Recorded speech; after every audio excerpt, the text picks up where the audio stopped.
Hello everyone, welcome back to my channel. जो आज का हमारा टॉपिक है वो है atomic absorption spectroscopy. Atomic absorption spectroscopy हमारी एक एनालिटिकल टेक्निक है जो कि हमें बताती है कि एक पर्टिकुलर एलिमेंट की क्या कंसंट्रेशन होनी है चाहिए या है हमारे सैंपल में। और सैंपल कुछ भी हो सकता है, जैसे हमारा ब्लड हो गया या पेट्रोल हो गया या कोई फूड की आइटम हो गई। तो ब्लड में हमारा कैल्शियम कितना है, मैग्नीशियम कितना है, ये चीज जानने के लिए हम इस चीज का यूज कर सकते हैं, स्पेक्ट्रोस्कोपी टेक्निक का यूज कर सकते हैं। कि लेड की कितनी कंसंट्रेशन है पेट्रोल में या फूड में, प्रेजर्वेटिव कितना है, एडिटिव की क्या कंसंट्रेशन है, उस चीज को जानने के लिए हम स्पेक्ट्रोस्कोपी टेक्निक का यूज कर सकते हैं। क्या तो अब हम देखते हैं इसकी इंस्ट्रूमेंटेशन। इंस्ट्रूमेंटेशन में हमारे पास है सबसे पहले लाइट सोर्स जो कि रेडिएशन प्रोवाइड करेगा, और वो लेंगे हम हॉलो कैथोड लैम्प। सेकंड हमारा एटोमाइजेशन सिस्टम जो कि हमें कन्वर्ट करेगा हमारे सैंपल को वेपर फॉर्म में या एरोसोल फॉर्म में कन्वर्ट करके देता है। Commonly use an air acetylene और nitrous oxide acetylene flame to atomise and vaporise the sample. Sample को छोटी छोटी ड्रॉपलेट्स में, टाइनी ड्रॉपलेट्स में कन्वर्ट करता है। एटोमाइजेशन का काम यही है। एटोमाइजेशन नाम से ही पता चल जाता है कि एटम्स, एटम से एटोमाइजेशन, कि हमारा सैंपल अगर लिक्विड है या सॉलिड है, किसी भी फॉर्म में है। सॉलिड के लिए हम लेजर एब्रेशन मेथड यूज करेंगे, और जनरली जो सैंपल होता है वो लिक्विड फॉर्म में हो लेते हैं। लिक्विड को क्या करेगा, ये टाइनी ड्रॉपलेट्स में या एरोसोल फॉर्म में कन्वर्ट करेगा एटम्स में। और उसके लिए हमारे पास फ्लेम एटोमाइजेशन होता है, या फिर हम ग्रेफाइट फर्नेस एटोमाइजेशन भी यूज कर सकते हैं। Utilize a graphite tube that is heated to high temperature to atomize the sample, provide higher sensitivity and precision for trace element analysis. Trace element analysis के लिए जो हम एटोमाइजेशन सिस्टम लेते हैं वो है ग्रेफाइट फर्नेस एटोमाइजेशन। नॉर्मली हम flame atomiser लेते हैं जिसमें कि फ्लेम यूज होती है। मोनोक्रोमेटर, मोनोक्रोमेटर क्या करता है कि एक पर्टिकुलर वेवलेंथ की ही लाइट को पास कराएगा। हमारे पास जैसे हॉलो कैथोड लैंप है, तो वो सारी की सारी जो लाइट पड़ रही है, जितनी भी वेवलेंथ है, वो सारी सैंपल पे नहीं पड़ने देगा मोनोक्रोमेटर। एक पर्टिकुलर डिजायर्ड वेवलेंथ ही हमारी पड़ेगी जो सैंपल पे है। इसके बाद हमारा सैंपल इंट्रोड्यूस हो रहा है, सैंपल इंट्रोडक्शन सिस्टम। तो सैंपल कैसे इंट्रोड्यूस हो रहा है हमारा, हम पहले सैंपल ले रहे हैं लिक्विड फॉर्म में। लिक्विड लिक्विड जो कन्वर्ट हो रहा है वो हो रहा है टाइनी ड्रॉपलेट्स के फॉर्म में। एटोमाइजेशन जो काम कर रहा है, एटोमाइजेशन, तो वो कन्वर्ट करेगा हमारी सैंपल को टाइनी ड्रॉपलेट्स में। वहां पे क्या प्रेजेंट होगा, वहां पे नेबुलाइजर होगा। नेबुलाइजर क्या करेगा, convert liquid sample into fine aerosols for introduction into the flame atomiser. Flame तक पहुंचाने के बीच में हमारा नेबुलाइजर है। नेबुलाइजर हमारे लिक्विड को छोटे छोटे टाइनी ड्रॉपलेट्स में कन्वर्ट करके फ्लेम एटोमाइजर तक पहुंचाएगा। Sample probe transfer the sample into nebuliser. Sample probe क्या करेगा, जो हमारा सैंपल है वो नेबुलाइजर तक पहुंचाएगा। और graphite furnace tube used in graphite furnace AAA, atomic absorption spectroscopy for sample introduction। तो अगर हम ग्रेफाइट फर्नेस यूज कर रहे हैं एटोमाइजेशन के लिए, तो ये ट्यूब हमारे सैंपल को वहां तक पहुंचाएगी। फिर आता है हमारा detector. Typically, a photomultiplier tube or photodiode array is used to measure the intensity of light after it passed through the sample। तो डिटेक्टर हम कौन सा लेंगे, पहली चीज, तो जो डिटेक्टर है वो है फोटो मल्टीप्लायर ट्यूब या फोटोडायोड एरे, जो कि इंटेंसिटी चेक करेगा हमारे कि कितनी पास हुई, कितनी इमिट हुई हमारे सैंपल से। जो एटम्स हैं, एटम्स जब एनर्जी एब्जॉर्व करेंगे, रेडिएशन एब्जॉर्व करेंगे, हाई एनर्जी स्टेट में जाएंगे, फिर जब वो ग्राउंड स्टेट पे आएंगे तो एक पर्टिकुलर वेवलेंथ की एनर्जी वो रिलीज करेंगे, वेवलेंथ रिलीज करेंगे। उस इंटेंसिटी को चेक करने के लिए हमारे पास डिटेक्टर है, डिटेक्ट करेंगे और हमें उसके अकॉर्डिंग डेटा देंगे। Data processing unit, software controls the instrument. पूरा इंस्ट्रूमेंट जो है वो सॉफ्टवेयर कंट्रोल कर रहा है, रिकॉर्ड डाटा, डाटा रिकॉर्ड कर रहा है, perform quantitative analysis by comparing the measured absorption to a calibration curve generated using standard solution. तो ये क्या कर रहा है कि ऑटोमेटिकली सारा सिस्टम हमारा डिजाइन करा हुआ है, पूरी मशीनरी डिजाइन करी हुई है। तो हम सैंपल्स, जो हम सैंपल नहीं लेंगे उससे पहले जब हमारा नॉर्मली ये रन करेगा तो एक हम स्टैंडर्ड या कैलिब्रेशन कर्व भी बोल सकते हैं जनरेट होके आता है जब हम स्टैंडर्ड सॉल्यूशंस लेते हैं, जिसका पता हो कि इसकी कितनी कंसंट्रेशन है। और जब हम अननोन सैंपल लेंगे फिर उसको हम अपने जो स्टैंडर्ड कर्व है उस रीडिंग से मैच करेंगे, और कौन सा हमारा एटम है और कितनी इसकी कंसंट्रेशन है। तो यहाँ पे क्या हो रहा है, हमारा जो इंस्ट्रूमेंटेशन, एटॉमिक एब्जॉर्प्शन स्पेक्ट्रोस्कोपी की जो इंस्ट्रूमेंटेशन है हमारे पास, उसमें सबसे पहले है हॉलो कैथोड, हमारा हॉलो कैथोड लैम्प। यहाँ से एक पर्टिकुलर वेवलेंथ की रेडिएशन पास करी जा रही है, और साथ ही साथ यहाँ पे हमारा सैंपल पहले हम लेंगे, स्टैंडर्ड सॉल्यूशन लेंगे जिसकी कंसंट्रेशन वैल्यूज हमें पता होगी, तो हम इसको इंट्रोड्यूस करेंगे और हमारा सिस्टम जब रेडी हो जाएगा, कैलिब्रेट हो जाएगा पूरा, तो फिर उसके बाद हम लेंगे अपना सैंपल सॉल्यूशन जिसमें कि पता लगेगा कि हमारे एलिमेंट्स जो है उसकी कितनी की कंसंट्रेशन है।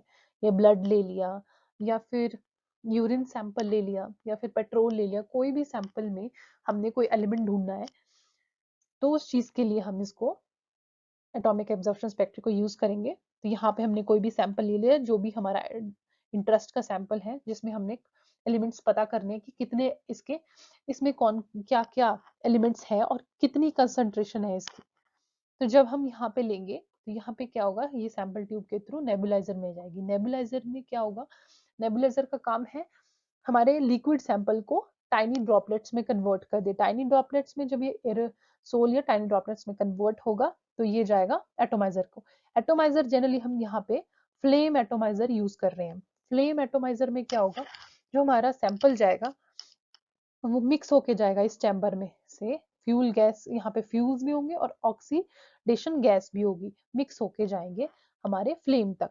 जब ये फ्लेम तक पहुंचेंगे तो यहाँ पे हमारा सॉल्व, इसमें क्या है, ड्रॉपलेट्स, टाइनी ड्रॉपलेट्स में पहुंचेंगे, यहाँ तक टाइनी ड्रॉपलेट्स में कन्वर्ट हो जाएगा सैंपल, प्लस इसमें हमारा फ्यूल गैस भी होगी, ऑक्सीडाइजिंग गैस भी होगी। तो सॉल्वेंट प्लस सैंपल, जो हमारा सॉल्वेंट है वो यहाँ पे इवेपोरेट हो जाएगा, मतलब जो यहाँ गैस वगैरह है या फिर ऑक्सीडाइजिंग गैस है वो इवेपोरेट हो जाएगी, उसका काम है यहाँ तक पहुंचाना। तो यहाँ पे जैसे ही हमारा सैंपल पहुंचेगा तो फर्स्ट स्टेप होगा डिसॉल्वेशन। डिसॉल्वेशन स्टेप में हमारा क्या होगा कि सॉल्वेंट होगा वो इवेपोरेट हो जाएगा और सैंपल रह जाएंगे। सैंपल यहाँ पे हायर एनर्जी स्टेट पे चले जाएंगे। एक तो रेडिएशन हमारी फॉल हो रही है पर्टिकुलर वेवलेंथ की, और यहाँ पे जो हमारी हीट एनर्जी है वो मैक्सिमम है, रेडिएशन फॉल कर रही है, हमारे सैंपल के मॉलिक्यूल्स और या एटम्स उसको एब्जॉर्व करेंगे, हायर एनर्जी स्टेट पे जाएंगे, और जब ग्राउंड स्टेट में आएंगे तो एक पर्टिकुलर वेवलेंथ की रेडिएशन एमिट करेंगे जो कि मोनोक्रोमेटर के थ्रू पास करेगी, और डिटेक्टर उसको डिटेक्ट करेगा। हाँ, फोटो डिटेक्टर ही हम लेंगे यहाँ पे, और जो वो सिग्नल पास करेगा फर्दर वो एम्पलीफाई करके हमारे सिस्टम को पास करेगा। तो यहाँ पे हमारे दो तीन और स्टेप्स हैं। डिसॉल्वेशन स्टेप के बाद वोलेटाइजेशन स्टेप होता है कि sample is converted into gaseous molecule, gas में कन्वर्ट हो गया, फिर डिसोसिएशन हो जाएगा, molecule dissociate and produce atomic gas and atoms release हो जाएंगे हमारे। तो फिर उसके बाद हमारा जो होगा आयोनाइजेशन होगी। यहाँ पे आयोनाइजेशन में क्या होगा कि atom absorb energy which will which was falling from the radiation source। तो दो तीन स्टेप्स हमारे होंगे, डिसॉल्वेशन, वोलेटिलाइजेशन, डिसोसिएशन एंड आयोनाइजेशन। चार स्टेप हमारे इस स्टेप में होते हैं, जो कि मैंने वैसे तो एक्सप्लेन कर दिए थे, पर इंडिविजुअली मैं बता रही हूँ कि डिसॉल्वेशन में हमारा जो ये गैस वगैरह है या ऑक्सीडाइजिंग गैस है ये हमारे सैंपल के ड्रॉपलेट्स के साथ मिक्स होके फ्लेम तक पहुंचती है। तो फिर फ्लेम में क्या होगा, जो ये गैस वगैरह है ये रिमूव हो, ये उड़ जाएगी, या फिर आप बोल सकते हैं इवेपोरेट हो जाएगी। सेकंड हमारा वोलेटिलाइजेशन होगा कि सैंपल कन्वर्ट हो जाएगा हमारे गैसियस मॉलिक्यूल में। एटोमाइजर का काम ये है कि जो हमारे पास गैस है वो एटम्स और गैसियस मॉलिक्यूल्स की फॉर्म में प्रेजेंट हो में, फिर हमारे डिसोसिएशन हो जाएंगे, मॉलिक्यूल अलग अलग हो जाएंगे, एनर्जी मिल जाएगी उन्हें, बहुत ज्यादा हीट जब होगी, हीट एनर्जी एब्जॉर्व करेंगे और रेडिएशन, यहाँ से रेडिएशन पड़ रही है वो एब्जॉर्व करेंगे, तो बहुत ही हायर एनर्जी स्टेट में चले जाएंगे, और फिर बाद में वो जब ग्राउंड स्टेट में आएंगे तो एनर्जी रिलीज करेंगे एक पर्टिकुलर वेवलेंथ की रिलीज करेंगे, और जो कि डिटेक्टर हमारे डिटेक्ट करेंगे, सिग्नल देंगे अपने सिस्टम को, और सिस्टम उसके अकॉर्डिंग हमारे पास ग्राफ देगा। जो ग्राफ होगा वो हमें बताएगा कि कौन सा एलिमेंट है और कितनी कंसंट्रेशन है। जो ग्राफ होगा उसको हम मैच करेंगे हमारे स्टैंडर्ड कैलिब्रेशन कर्व से, जो हमने पहले लिया था जिसका नोन सॉल्यूशन का था, उसकी जो रीडिंग्स है उससे हम मैच करेंगे हमारे अननोन सैंपल, उसको चेक करेंगे कि कौन सा एलिमेंट हो सकता है। नेक्स्ट हमारा प्रिंसिपल है, तो प्रिंसिपल यही है स्पेक्ट्रोस्कोपी का कि atom absorb light at specific wavelength which are characteristic of the element. हर एक एलिमेंट की एक खासियत होती है कि वो एक पर्टिकुलर जो वेवलेंथ है वो एब्जॉर्व करेंगे और एमिट भी एक पर्टिकुलर टाइप की ही वेवलेंथ करेंगे, यूनिक होगी, यूनिक एब्जॉर्प्शन वेवलेंथ होगी। The extent of absorption is directly proportional to the element's concentration in the sample। जितनी वो एनर्जी एब्जॉर्व कर रहे हैं, रेडिएशन जहां हॉलो कैथोड लैंप से एनर्जी एब्जॉर्व कर रहे हैं, वो डायरेक्टली प्रोपोर्शन है हमारी कंसंट्रेशन इन द सैंपल, कि कितना कंसंट्रेशन है हमारे सैंपल का। Working, the sample is prepared and introduce into the atomisation system. सबसे पहले हम सैंपल लेंगे, उसको अपने सिस्टम में एटोमाइजेशन सिस्टम में पहुंचाएंगे। The sample is atomised and vaporised. तो एटोमाइज सैंपल में एटोमाइजर का काम क्या है कि वेपराइज फॉर्म में हमें जो सैंपल है उसको पहुंचाए, वेपर्स की फॉर्म में, बिल्कुल एटम्स और मॉलिक्यूल्स की फॉर्म में वो प्रेजेंट हो जाए, creating a cloud of ground state atoms in the flame और ग्रेफाइट फर्नेस। मतलब छोटे छोटे पार्टिकल्स में, या पहले एटम नेबुलाइजर में जाएगा, नेबुलाइजर में टाइनी ड्रॉपलेट्स में होगा, टाइनी ड्रॉपलेट जब फ्लेम में जाएगी तो फ्लेम से वो एटम्स और मॉलिक्यूल्स की फॉर्म में वहां प्रेजेंट होगी। The monochromator select the specific wavelength of light emitted from the hollow cathode lamp for the target element। तो मोनोक्रोमेटर सिलेक्ट करेगा कि एक पर्टिकुलर वेवलेंथ की ही लाइट पास करे हमारे उसके साथ पहुंचे हमारे सैंपल के पास, कि वो एब्जॉर्व करे, एक पर्टिकुलर वेवलेंथ की ही लाइट एब्जॉर्व करे। The select wavelength of light passes through the atomised sample. Same thing जो मैंने बताया कि पर्टिकुलर सिलेक्टेड वेवलेंथ ही हमारे लाइट के पास, हमारे सैंपल के पास पहुंचेगी और उसको वो एब्जॉर्व करेगा। The detector measure the intensity of transmitted light. अब जो हमारा सैंपल है उसने जो लाइट एमिट करी है एब्जॉर्प्शन के बाद, वो डिटेक्टर डिटेक्ट करेगा, डिटेक्टर हमारा फोटो डिटेक्टर होगा। फिर उसके बाद क्या होगा, जो डिटेक्टर डिटेक्ट करेगा वो सिग्नल भेजेगा हमारे कंप्यूटर को, वो उसको एनालाइज करेगा। The data processing unit calculates the absorption and correlates to the concentration of element in the sample using a calibration curve. तो हमारा जो स्टैंडर्ड कैलिब्रेशन कर्व है उसके साथ हम मैच करेंगे हमारे सैंपल को। अब आती है इसकी एप्लीकेशन। एप्लीकेशन मतलब कहाँ कहाँ ये यूज होता है। एलिमेंटल एनालिसिस के लिए ये यूज होता है, to detect and quantify elements like heavy elements. पानी में अगर कि कहीं हैवी एलिमेंट्स तो नहीं है, हैवी मेटल्स तो नहीं है, heavy metals like lead, cadmium, mercury in soil, water, air, और help to assess environmental pollutants या पोल्यूशन।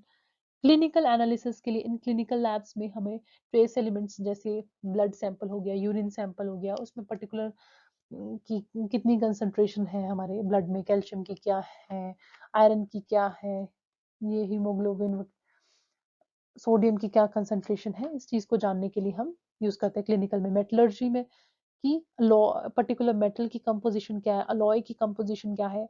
जियोलॉजिकल एक्सप्लोरेशन में हम किस लिए यूज कर रहे हैं, ट्रेस एलिमेंट्स की, ट्रेस एलिमेंट्स कौन कौन से प्रेजेंट है भी कि नहीं है, तो उस चीज को जानने के लिए हम इसको यूज करते हैं। फूड एंड बेवरेज इंडस्ट्रीज में कि to analyze the metal content in food and beverage to ensure safety and compliance with regulation. Additive और प्रिजर्वेटिव्स की क्या इसकी कंसंट्रेशन है, उस चीज़ को जानने के लिए भी हम इस टेक्निक का यूज़ करेंगे। फार्मास्यूटिकल्स में भी इसीलिए, और रिसर्च एंड डेवलपमेंट में it is used in research to study the elemental composition of various materials and to investigate chemical process involving metal ions.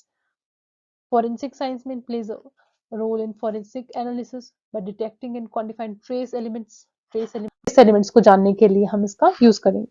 So atomic absorption spectroscopy is a versatile and sensitive technique with application across various scientific disciplines, making it a valuable tool in analytical chemistry.